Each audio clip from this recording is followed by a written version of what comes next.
we first meet a patient with mantle cell lymphoma, the first question is, does the patient even need therapy?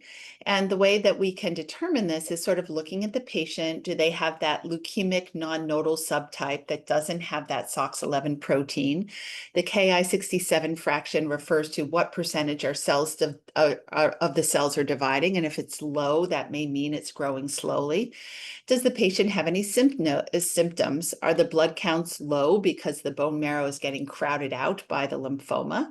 Are the lymph nodes large or causing trouble? Is the spleen enlarged? If none of these, if a patient is asymptomatic, does not have a lot of burden of disease, often we can do what's called active surveillance, and that means following people carefully, but not necessarily starting therapy, because we know there is not a survival benefit. People don't live longer if you jump to treat them if they meet these kind of criteria and have low burden disease.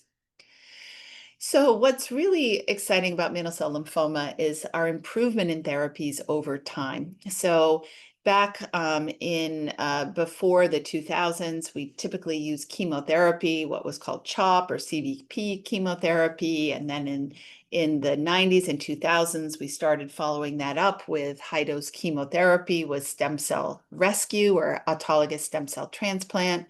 Then rituximab, which is an antibody or protein that binds to the tumor cells, was first approved in the late 90s. And when you add Rituxan to chemo and mantle cell lymphoma, the outcomes are much better.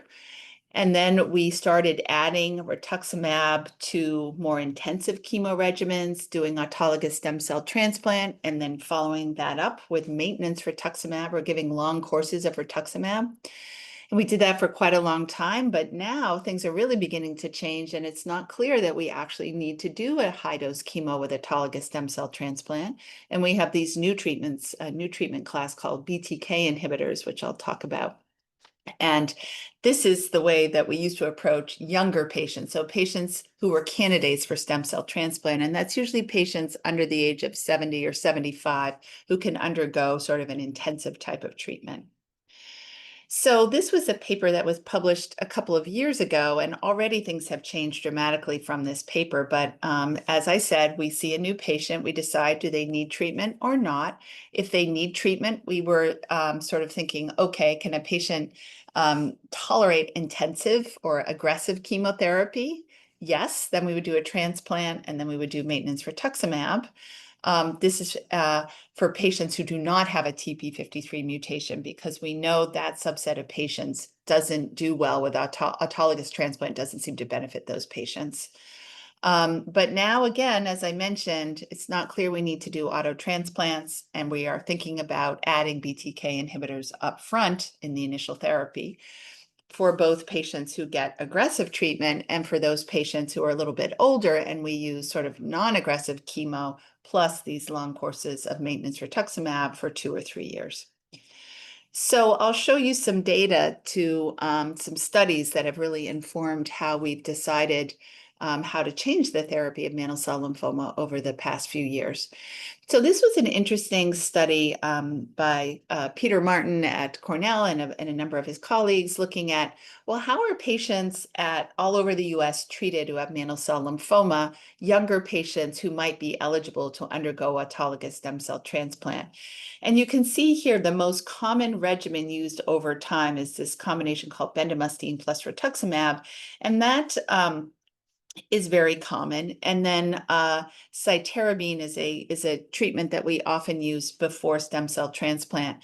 But what he found in this assessment of patients treated in the real world was that a lot of patients actually were not being referred for stem cell transplant, even if they might have been eligible, because it required patients traveling to a big, large academic center, which many patients just couldn't do. So we knew that not everybody was getting transplant. So then this study was recently reported out at our big hematology meetings last December. And this study said, well, with our newer treatments using maintenance rituximab and including rituximab in the initial treatment, do we really still need the stem cell transplant if we can get people into a deep remission, meaning we can't see any evidence of lymphoma? And this study took patients who were up to the age of 70 who would have been eligible for a transplant. They got treated with whatever chemotherapy regimen their provider wanted to give. And then we looked to see, could we detect any residual mantle cell lymphoma? And we had these fancy techniques for looking for what we call minimal residual disease. And if that was undetectable and the patient was in complete remission, patients were randomized to receive, so half of them got an autologous stem cell transplant plus maintenance rituximab. The other arm got just maintenance rituximab for 3 years. Patients who had detectable disease at the end of treatment, or we couldn't tell for sure whether they had cleared all their disease, went on to receive the stem cell transplant and maintenance rituximab.